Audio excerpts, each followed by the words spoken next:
Hello, hello. Welcome to the state of the industry. As a crowd work comedian, my instinct is to start by asking what you do for work, but I know there's a lot of industry here, so the answer is already nothing.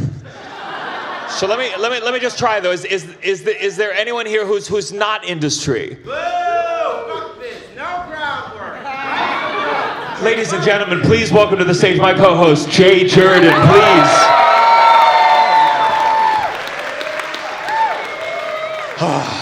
Thank God, I need someone with material. Hello, I'm Jay Jurden. And I'm Gianmarco Soresi. Yes, and we are two of the few comedians who were skinny before Ozempic.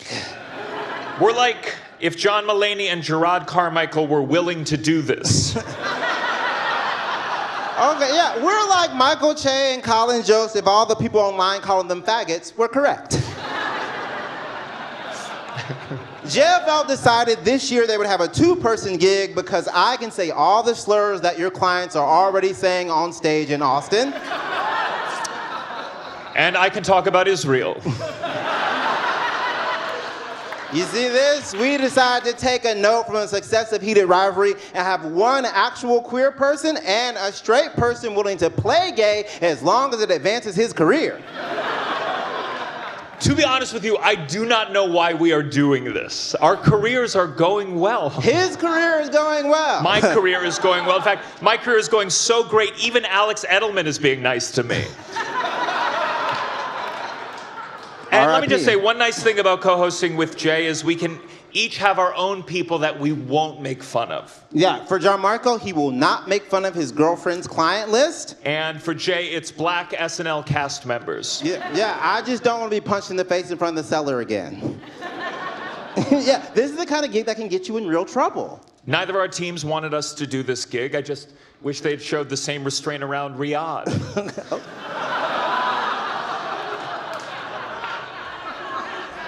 That being said, let's give it up for the one agent here, I think. Yeah, okay, this shows a real who's who of who was. Okay, not too much. These people are hungover already. Okay, on that note, there will be a reception after this in case you want to buy a drink to throw in our faces. And there's food, too. We know you must be hungry, all the agents and managers out there. I know there's not a lot of money in 10% of Subway takes. Hey, people say JFL doesn't do anything for anyone anymore. That's not true. Every year, JFL helps so many people relapse in this industry. We are reporting on the state of the industry, and the state is decay. The TV and film industry is so dead, the last big thing they shot in America was Charlie Kirk. Okay, yeah, you hear that? This crowd's really good tonight. It is good. It makes sense because there's a lot less industry this year. No, there's some major industry here. I know, and I brought her. Hello, Tova. Tova Silverman, everyone, the only member. Yeah, That's give it right. up. Yeah, the only She wrote member, all of this. The only member of Gianmarco's team who gets 60% commission. We joke, but there are some powerful comedy industry assembled here today. I mean, truly, in this room, there are kingmakers. There are people who are blessed with the unique gift of being able to tell when someone is popping off on TikTok. But it's not the same. It's not what it used to be. No, it's not the same. I don't think there's a single person performing this year that was in the Epstein emails. Jeffrey Epstein almost came to JFL one year, but unfortunately, he was creeped out by Jeff Singer. This is a true fact, just so you guys know. Epstein email showed he was planning on attending JFL twice. I guess he was looking for some really new faces. Speaking of, congrats to this year's new faces, Nikki Glazer and Matt Rife. Yeah, those new faces look amazing. So talk. But seriously, congratulations to all the new faces here. A real one. Let's get a round of applause for them, please. Yes. Everyone, remember their names because you'll never see some of them again. We are both former Just for Laughs new faces, which used to launch comedy careers, but now just gets you employed by Just for Laughs. Yes, and as JFL veterans, a bit of advice. When working with JFL, always remember, get paid in advance. Yes. Yes. It's no secret JFL went bankrupt and came back a weaker version of what it once was. They should rename it to the Dane Cook Comedy Festival. You're right, that's punching down. Speaking of punching down, moment of silence for Andy Kindler. He's not dead. He just doesn't have 100,000 followers, so they didn't bring him back. He used to host this for many, many years, but ever since the French guy bought JFL, they gave Andy the job of mascot. We should have put it up on the screen. I know there's a lot of comedians here in the back. Don't worry, we know we have shows tonight. We won't, like your agents, we won't keep you long. Yeah. Leave whenever you need to, because we're not even doing this for you. We're doing it for the comments section online a couple months from now. We can see what they're typing already. Yeah, what does this one say? Oh, when did Jabuki get so mean? Hey! Jay, for all these comedians in the back, what would you say your biggest advice is for any up-and-coming comedians at this festival? Okay, my biggest advice for any comedians here is, what the fuck are you doing here? If you want to be seen, go get interviewed by a twink with a tiny microphone in Washington Square Park, okay? I personally love being here. Me too. JFL is the biggest international comedy festival in the world. Well, Netflix. Oh, okay. JFL is the biggest international comedy festival outside of America. Oh, okay. JFL is the biggest comedy festival outside of America where women can drive. Is that? Yeah. Okay. That's more accurate. Okay. Let's talk about Riyadh. Yeah. Riyadh showed us that comedians have no integrity, that they're willing to sell their souls for a quick bag, and the only power they're speaking truth to is one that hasn't hired them yet. And we are here to show you what real integrity looks like. That is right, Jay. Yeah, okay, so can we pull up that picture of the Netflix brunch? Perfect, yes, integrity. No. Oh my goodness, would you look at how happy Gianmarco is, everyone? Look at that. Somehow he made it in front of Eddie Murphy at the Netflix brunch, all right? Beautiful. Look how proud he is juggling Ted Sarandos' balls. Wait, Gianmarco, question about the brunch. Were you able to get a selfie with Louis? Or did he take a selfie and force you to watch? Okay, I get it. Enough. Some of us got a little preachy about Riyadh. Yeah, well, it's easy to talk shit about something you weren't invited to. Hey, Gianmarco, that's mean. I know, and we're gonna be mean. We're gonna talk a little bit of shit about each other, and we're gonna talk a lot of shit about JFL. Because let's be honest, who gives a shit anymore? I mean, JFL now is to the industry what Canadian comedians are to JFL. Look at that.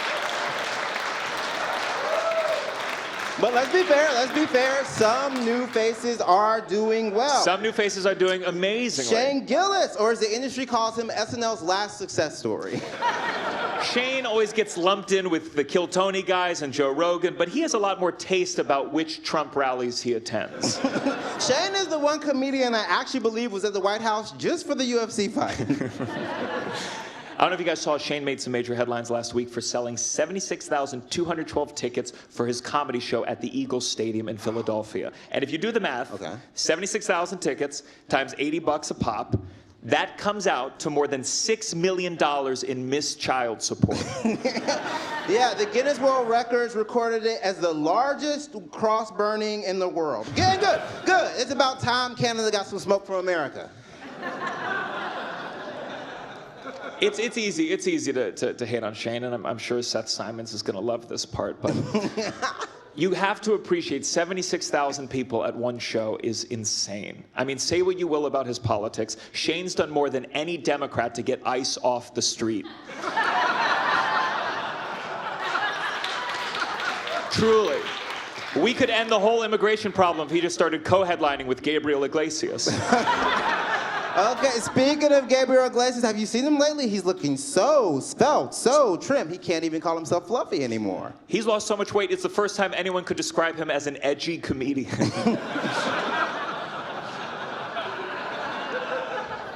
I told you we should keep that one. Ozempic has affected a lot of people's lives. Mainly, Tom Segura is single again. Yeah, Christina P. is going to use promo code alimony for 50% of Tom's assets. I mostly feel bad for their kids, though, because their parents are Christina P. and Tom Segura. Speaking of success story, Louis C.K. is back with a new Netflix special. It's a real come rags to riches story. Hey, you guys, it's a different time. It's 2026. Now, if you want to expose yourself to people who don't want to watch, you have to call it the LA clown scene. You hear that, clowns? That's a joke.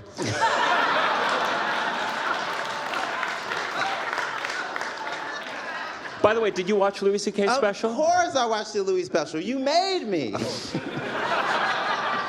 I don't know if you've seen Louis' new special, but it looks like we finally have video evidence of him masturbating in front of people. I don't mind watching him masturbate. It's the only time he does under 90 minutes. Oh, I know you don't mind. Pull up the picture again. No, we don't need to... Yes. Comedy can either speak truth to power or it can pose for photos in power's backyard. Listen, Jay was next on the list to get invited to this brunch, but they had to make room for Jelly Roll. Yes, stand-up comedian Jelly Roll. Jelly Roll is what happens if you feed your Post Malone after midnight. Jelly Roll is what happens when a bolt of lightning hits a Zinn pouch. Yeah, Jelly Roll isn't a comedian as much as he's a sentient public restroom stall.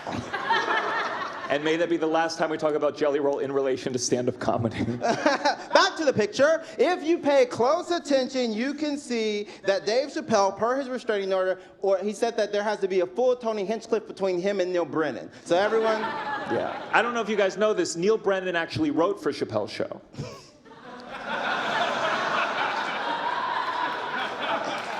He asked me to get the word around. Yeah, I didn't know that. Some people really say that he is the Gianmarco Soresi to my Dave Chappelle. And by my Dave Chappelle, what I mean by that is after this, I'm getting drunk and hitting on so many trans women. Speaking of transitions, I, for one, can't wait for Chappelle to transition back to comedy. His last special was so long-winded, I thought he was copying Josh Johnson. That's the one that got shot. I can tell you want to talk about Riyadh. I want to talk about Riyadh more. just a little bit more. Okay. I guess our biggest question is, why didn't we get an offer? What the fuck? We would never have taken it, but I would have liked to publicly reject it, like Atsuko. Okay. You know, a lot of people, they blame the comedians for Riyadh, but I blame the industry. You guys set it up. You guys ordered it. Hold up. I think knowing the audience now, you guys are the assistants to the people who set it up. Did you give the money to charity? Yeah, Aziz tried to give his money back, but they said no. The problem was he kept trying and trying and trying.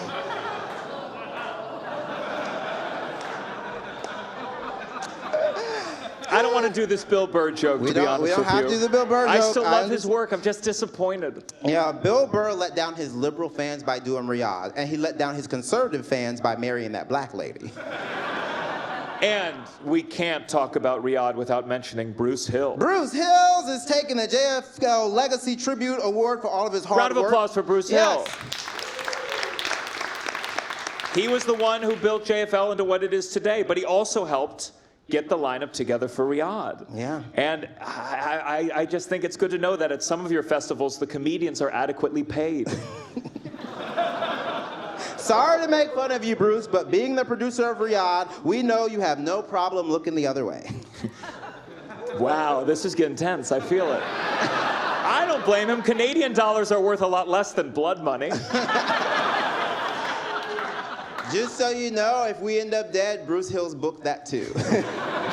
Speaking of putting money above everything else, let's talk about Kevin Hart. Oh, Gianmarco, Kevin Hart gave us Funny AF this year. I love that show. I loved Funny AF. Congrats to everyone who competed. I did think it was weird that Keegan-Michael Key was one of the judges for a stand-up comedy show. I would sooner trust his opinion on Wives. Okay, all right. I'm not saying anything about Funny AF because my submission tape is still under review. There were a lot of former JFL New Faces on that show. Yeah, good. I'm glad they finally got an opportunity to actually help their comedy careers. Kevin Hart also produced and starred in the roast of himself, where the most famous people in the world got a chance to make fun of his height. Although, I heard the thing he's really short on is money to keep people employed at Heartbeat Productions. We're not gonna spend too much time on the roast of Kevin Hart because everyone else already did. Yes, usually when two divas are going at it like Tony and Chelsea Handler, RuPaul makes them lip sync for their life. And we're definitely not going to talk about Tony Hinchcliffe's George Floyd joke. Okay, hot take. I think that Tony is allowed to make the George Floyd joke because he's paid men to choke him out.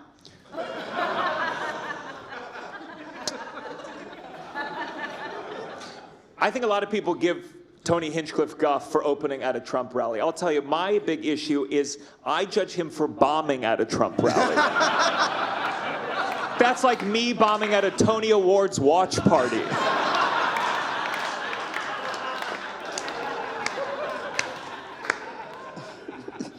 Oh, and let me set the record straight. A lot of people are saying that Tony Hinchcliffe is gay. I know Tony isn't gay because he is neither funny nor interesting.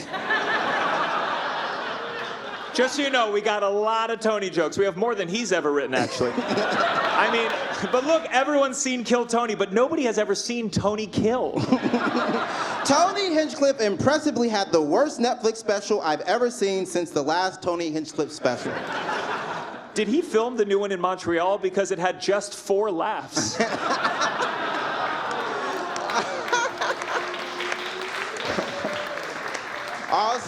Also, ladies, if you want to see Tony deliver a punch that actually lands, just go on a date with him. Allegedly. Yes. I don't love the guy, but his shows made a real difference because unlike the industry, Kill Tony provides disabled comedians with some kind of ramp. It's true. It's true. Kill Tony is giving a lot of opportunities to physically disabled comedians who want mentally disabled fans. Getting famous from Kill Tony is sort of a monkey's paw gift. And a monkey's paw is what Tony Hinchcliffe calls black people's hands.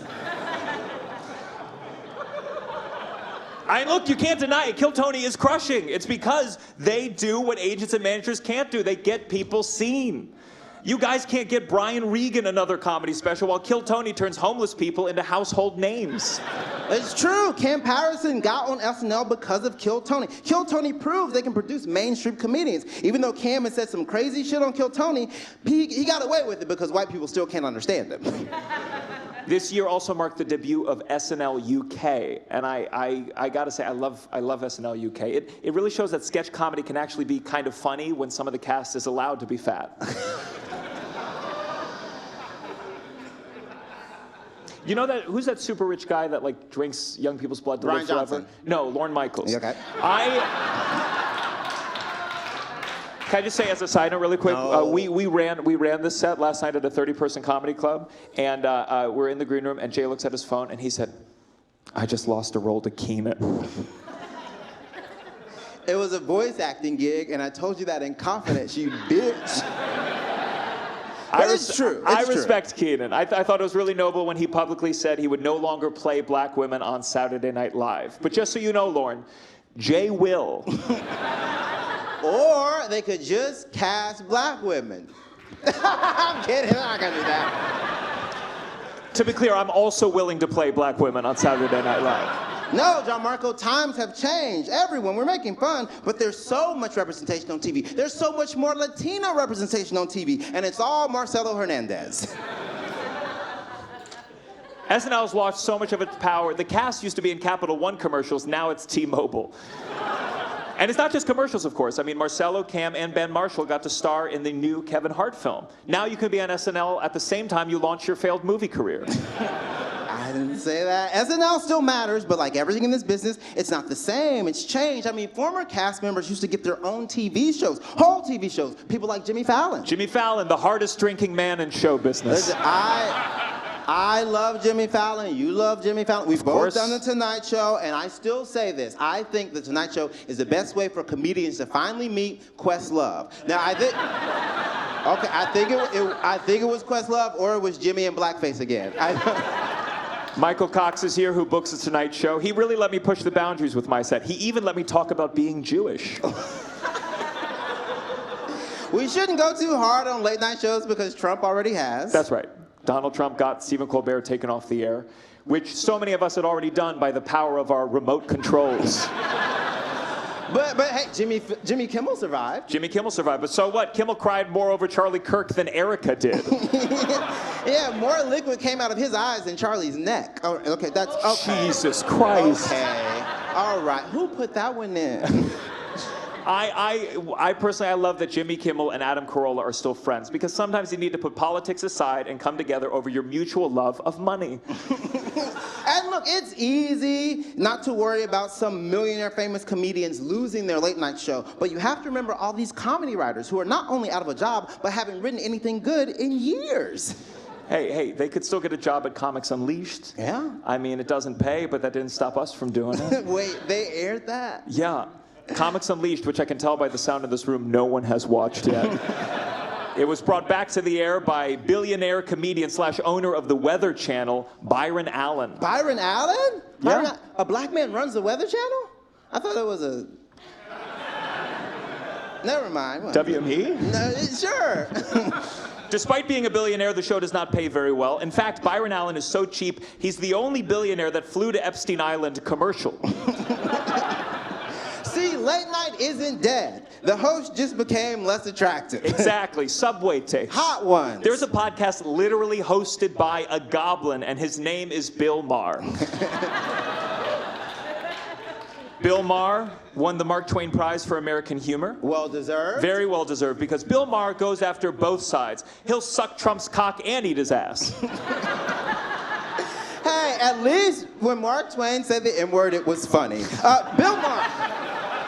I know we joke, but Bill Maher has done a lot for the black community, specifically the black female sex worker community. So, I don't know, there's a lot of debate this year with Bill Maher. It's like, is he a liberal? Is he a conservative? People say that with comedians. Are there more conservative comedians? I don't think that's the right question to ask. I don't think there's more conservative comedians. I think there are more comedians than ever making more than $250,000 a year. yeah, finally. There are some actual conservative comedians. Like who? Nate Bargatze.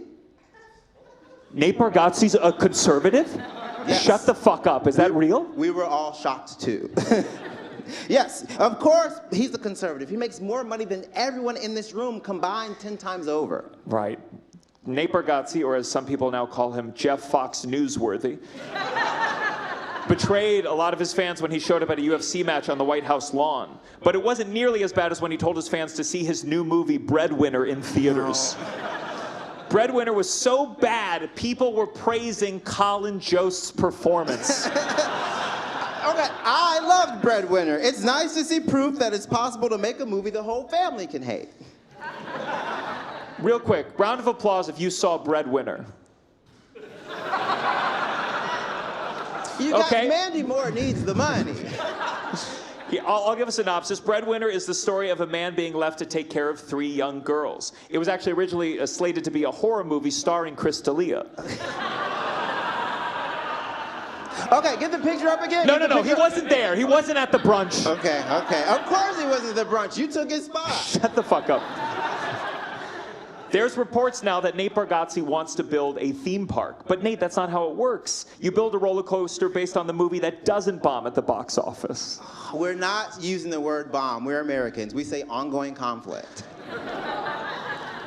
Nate Bargatze has movies, cruises, and soon an amusement park. He's like a modern-day Walt Disney with the exact same politics.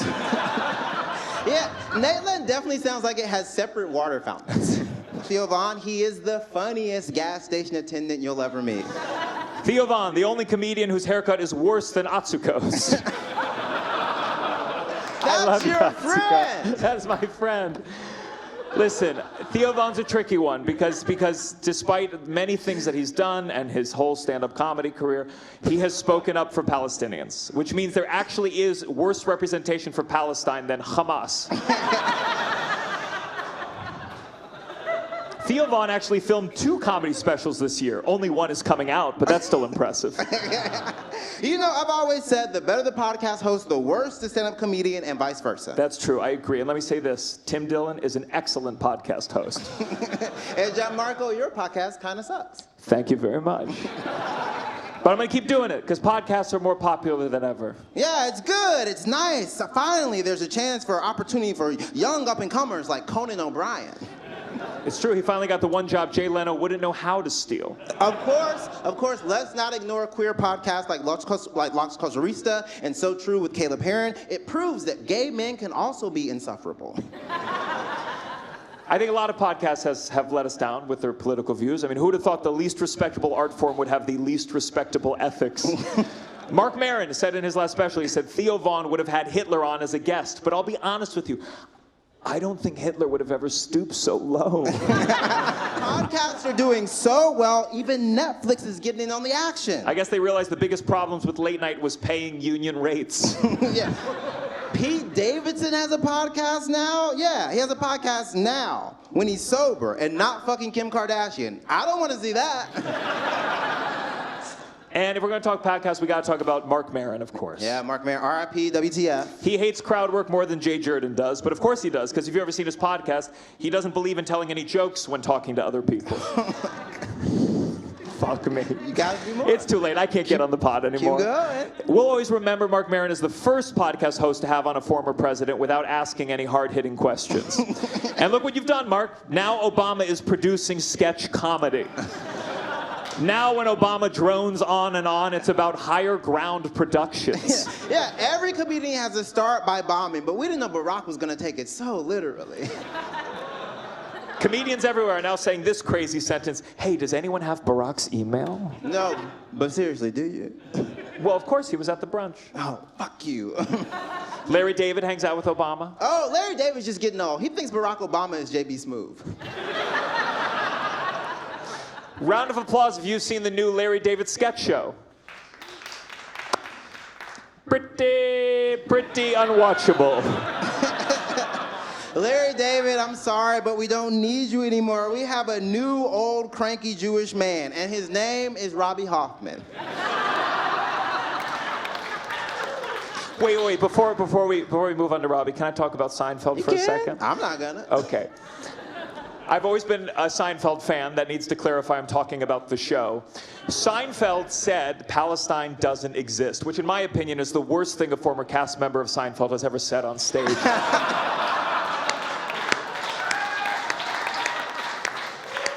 Jerry Seinfeld was heckled several times by pro-Palestinian protesters, but honestly, I think they were just trying to get him to do some new material.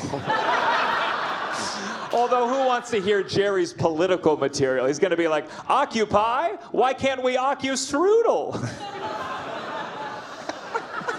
Let's go to Robbie Hoffman now. No. Do the one we did put in. Do the one we did put in. Do I have to pick a side? Let's Geno circle. Okay, there we go. Okay, now we can do Robbie Hoffman. Robbie Hoffman. Turns out not all Canadians are polite. Yeah, Robbie Hoffman, she's so Canadian that when she eats pussy, she covers it in gravy and cheese curds. Oh, here we go. Robbie is like if all 6 million Jews got reincarnated as one person. I know Ellen DeGeneres is so mad watching Robbie Hoffman's career. She's thinking, wait, I could have been a cunt this whole time. We love Robbie, by the way, and she was great on Hacks. Yes, we love Hacks. we love Hacks. It's my favorite science fiction show where the managers are good people and care about their clients, and a woman gets to host late night. Oh, and while we're talking about award shows, do you have anything you want to say about the incident at the BAFTAs? About the BAFTAs? Nigga, nah.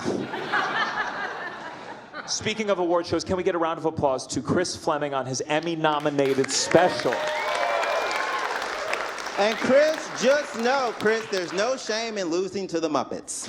Chris is known for the most inside baseball jokes performed for people who don't know the rules of baseball. His special really incited a lot of conversations, like explaining to my mom why this is funny.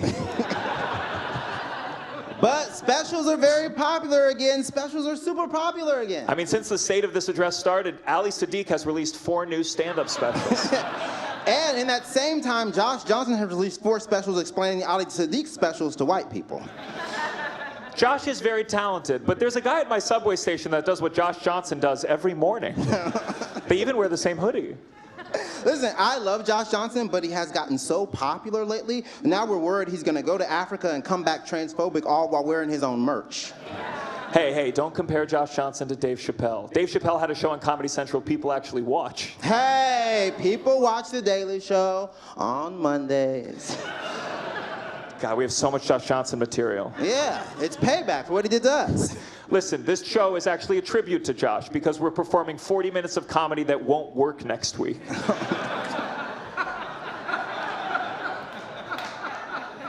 Ben Bankus? Ben Bankus. Okay, good. I'm glad some of you fuckers know him. Ben Bankus, Canadian comedian who moved to America so he could finally find a shirt that fits.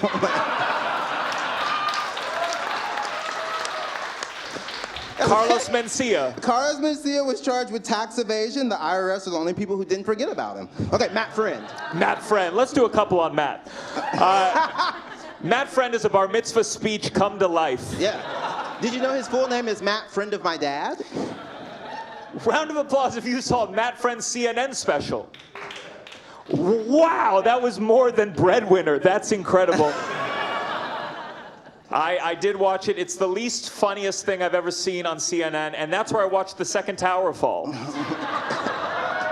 Oh my God. Not a comedian, but let's talk about The Onion. Yes, The Onion. The Onion was purchased by, The Onion just purchased InfoWars, right? Yes. So now it's just a different type of lonely white guy watching. Yes.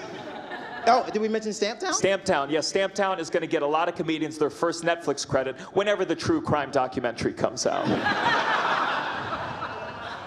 They know. Who cares about credits? Who cares about credits anymore? There are so many new platforms that you can thrive on. Dropout. Round of applause for Dropout. Yeah, They're doing we love amazing Dropout. things. Dropout's doing amazing things. Finally, there's a comedy hub for people too afraid to make eye contact with their baristas. Okay.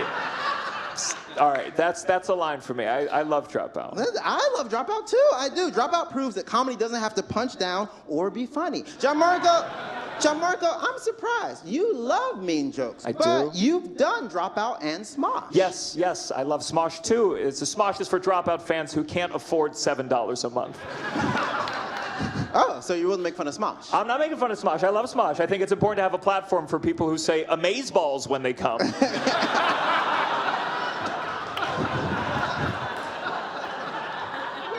But we can't neglect the most impactful platform this year, the platform with more power than anything else in this industry, Subway Takes. Yeah, Subway Takes. Subway Takes. I think Kareem is one of the funniest, most talented voices in comedy right now. 100% disagree.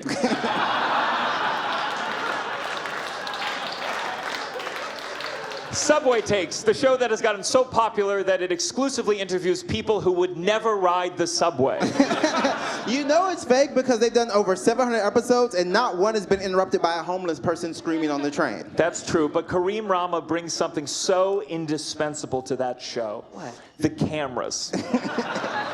Just like we did tonight. Just like we did tonight. I know why JFL hired me to host this thing, because they knew I would fucking pay a $1,000 film crew to hit it from 4 different angles. I already got a goddamn team ready to put subtitles in English, French, and Canadian French, and get this whole shit on YouTube by Sunday. That's why they hired me. And they hired me because I'm likable.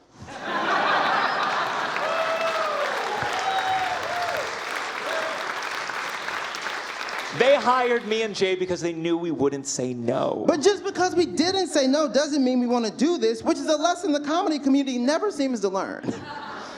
If there's anything I could say to the agents and managers and festivals and networks and anyone in this room that's industry, it's that if you keep outsourcing labor, you will become irrelevant. I mean, Smosh needs Reddit way more than they need WME. Sorry to the one agent they sent. Yeah, I agree. Stop telling us, have you thought about starting a podcast? Yeah, I'm tired of booking work for my reps. I have a podcast studio in my kitchen. I have a manager in my bed. And by the way, as enticing as that sounds, you can't all just become managers all of a sudden. Yeah, every agent is becoming a manager. Every manager is starting their own management company. And every comedian is circling back on this. Speaking of agents, if you are trying to poach me, don't send gifts to my green room. If you want to poach me, get work for my friends that are already signed with you. Yeah, that's right. Shame them. We need to bring back shame. We need to bring back shame, whether it's Riyadh or that picture. If I feel shame, so should you. Yeah, ask yourself, would you recommend my friends to see a show if the lineup was just your client list? Think about that first. No, let's take a beat to think about that. Would you recommend a show if the lineup was your client list? It's crazy. So many people in the business didn't want to act, and they spend every day pretending their clients are funny. Of course. Wait, is this you? Yeah, it's you. Oh, what do I was say? Oh, I have one more thing. Is that okay? Yeah, sure. Can every platform stop trying to be each other, Netflix, Kill Tony was fine on YouTube. No one needs to see Tony Hinchcliffe on a higher def camera. Now I can tell it's just some guy pretending to be Dr. Phil. Some art, like crowd work, should be free. Because if it costs money, people are going to start asking you to put more prep into it. Yeah, we worked harder on this than they worked on their last specials. Honestly, I don't even know why we're roasting the industry. I should be roasting my social media manager. She's the one who has power over my life. I texted her 1 hour before the show to make a picture so I could get back at Jurden, and look what she made.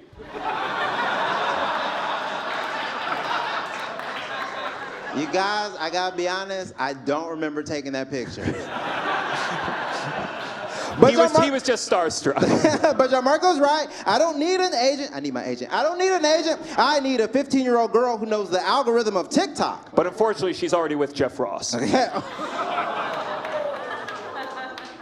Okay, another one. Okay, I'll take it. Okay. I don't need an agent. I need a 14-year-old girl who knows the algorithm of TikTok. Well, unfortunately, Woody Allen just adopted her. I like that one. Okay, one more. Okay, I don't need an agent. I need a 17-year-old girl. What am I? Okay, I'm starting to think this industry has a problem. Yeah. And we've already made enough jokes about Seinfeld.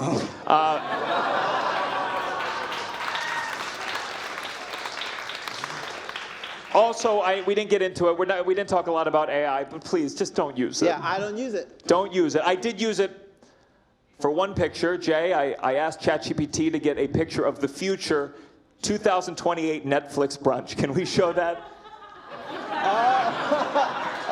Thank you. Yeah, me. I'm right under Matt Rife. Great. Okay. No, but it's nice. Yeah, it's nice. Listen, this is. I don't know why I had this framed in my bedroom, but. It's nice to sometimes see the community together because when it's divided, I mean, you can't tell how bad Tony Hinchcliffe is if the person following him is Joe Rogan. True, and that's why next week I'm going to open for Tony and Joe. We're doing the work. We're doing the work. Yeah, and if this industry learned anything, you should understand that doing the work is important. We worked this hard on this, and this is a glorified summer camp skit. So I think we will end the state of the industry by asking the same question that every comedian has been asking on social media for the past few years. What do you do for work? Good night. Enjoy the drinks and food. Have a great festival. And remember, I'm Colin Jost. And I'm Michael Che. Get a drink.